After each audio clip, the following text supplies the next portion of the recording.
Bismillahirrahmanirrahim. Perkenalkan, nama saya Husni Ramadika dari kelas 3 DHKI. Tugas ini adalah untuk memenuhi mata kuliah UAS pada pembelajaran fikih mawaris. Yang pertama itu saya ingin menjelaskan terhadap apa sih perbedaan antara masalah Umariyah 1 dan masalah Umariyah 2. Jadi latar belakang dari adanya masalah Umariyah ini adalah ketika Umar bin Khattab itu menghadapi kasus warisannya tidak sesuai dengan pembagian standar menurut Al-Quran. Jadi beliau memutuskan untuk menempuh pendekatan Aul dan Rod, tetapi dalam dua bentuk kasus berbeda yang dikenal sebagai Umariyah pertama dan Umariyah kedua. Nah, untuk masalah Umariyah pertama, itu susunan ahli warisnya itu ya terdiri dari suami, ibu, dan ayah. Jadi pada hal seperti ini, maka menurut Khalifah Umar bin Khattab, bagian ibu diberi prioritas lebih besar sehingga ia mengusulkan bagi ulama yang menerima pendekatan ini seperti mazhab Hanafi untuk jadi suami itu mendapatkan setengah atau 1/2, lalu ibu itu mendapatkan 1/3 dari sisa setelah suami, yaitu 1/3 dikali 1/2, jadi ibu itu mendapatkan 1/6. Jadi lalu ayah itu mendapatkan sisa, yaitu 1/2 dari 1/6, yaitu berarti 1/3. Lalu pada masalah Umariyah kedua, itu susunan ahli waris itu adalah istri, ibu, dan ayah. Nah, jadi perbedaan itu ada terletak pada suami dan istri terkait masalah Umariyah 1 dan Umariyah 2. Nah, jadi ketika kita membagi pembagiannya menurut Zawil Furud, itu istri mendapat 1/4, ibu 1/3, dan ayah as-sobah. Nah, jadi Umar itu mengubah pembagian ini, tidak ada kontroversi besar. Jadi untuk hal seperti ini, maka seorang wanita wafat meninggalkan suami, ibu, ayah. Jadi terkait hal ini Umar mengubah pembagian ini, tidak ada kontroversi. Baik, kita lanjut kepada pembahasan kedua, yaitu kasus suami, ibu, dua saudara seibu, dan dua saudara sekandung. Nah, mengapa sih masalah seperti ini itu disebut sebagai masalah mustarokah atau himariyah? Nah, masalah seperti ini disebut mustarokah bercampur karena terdapat dua kelompok saudara, seibu dan sekandung.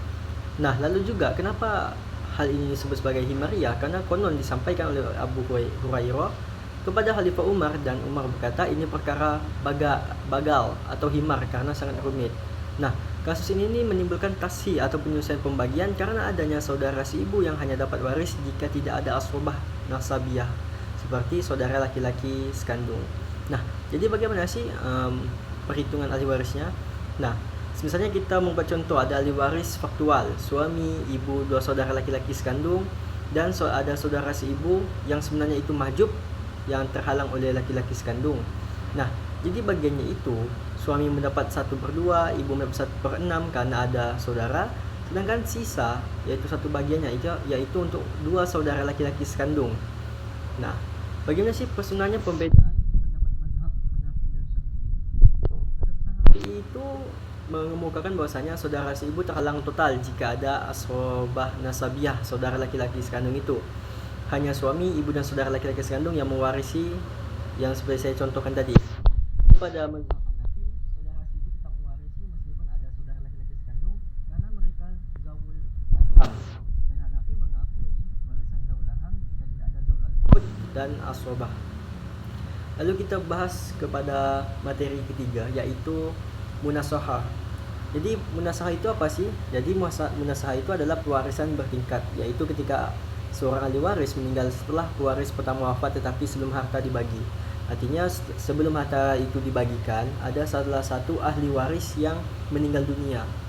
Nah, misalnya contoh, ada anak laki-laki dan anak perempuan itu menjadi ahli waris, tetapi sebelum hartanya dibagikan, si anak laki-laki ini malah meninggal dunia. Maka hak kepemilikan dari harta waris itu jatuh kepada keturunan dari anak laki-laki yang telah wafat tersebut, dan tentunya tetap harus didahului dengan kata-kata sebelum harta itu dibagikan. Lalu kita lanjut lagi kepada masalah khunsa dan hamal. Khunsa itu adalah bayi yang lahir dengan jenis kelamin ganda, laki-laki atau perempuan. Jadi hamal itu bisa dibilang ada yang bisa dicek bagaimana kelaminnya, jelas, dan juga yang tidak jelas. Nah, lalu kita lanjut kepada hamal. Nah, janin di hamal ini Hamil itu berarti janin, anak dalam kandungan yang belum lahir saat pewaris wafat. Nah, bagaimana sih syarat mewarisi dari hamdun? Pertama itu janin sudah dikandung sebelum kematian pewaris. Lalu yang kedua, janin lahir dalam keadaan hidup, walaupun sesaat. Yang ketiga, tidak ada ahli waris lain yang menghalangi, misalnya saudara laki-laki jika janin perempuan. Lalu, cara penanganan itu ada 3 tahap. Harta itu harus ditahan hingga sampai kondisi janin itu sudah ditentukan atau juga sudah jelas apakah laki-laki, wanita atau juga meninggal. Jika lahir hidup, maka dia dapat bagian. Jika lahirnya mati, ya tidak dapat bagian. Nah, jadi bagaimana sih cara menghitungnya? Jadi untuk perhitungannya akan dibagi 2 gam. Jadi ada gam pertama dan juga ada gam kedua. Semisal kita ambil contoh ada anak laki-laki dan anak perempuan sebagai ahli waris. Sedangkan anak laki-laki ini anak perempuan ini sudah dalam artian itu mempunyai janin perempuan. Jadi semisalnya istri itu 1/8, ibu 1/6, anak laki-laki sisa harta. Nah, makanya ketika memang anak laki-laki, maka dia akan mendapatkan 1/2. Jika nanti anaknya itu perempuan, maka dia mendapatkan 2/3 jika ada saudara perempuan. Lalu bagaimana ketika kondisi meninggal ya? Artinya hamdun itu sudah tidak mendapatkan lagi bagian. Jadi mungkin itu saja yang dapat disampaikan dari saya. Assalamualaikum warahmatullahi wabarakatuh.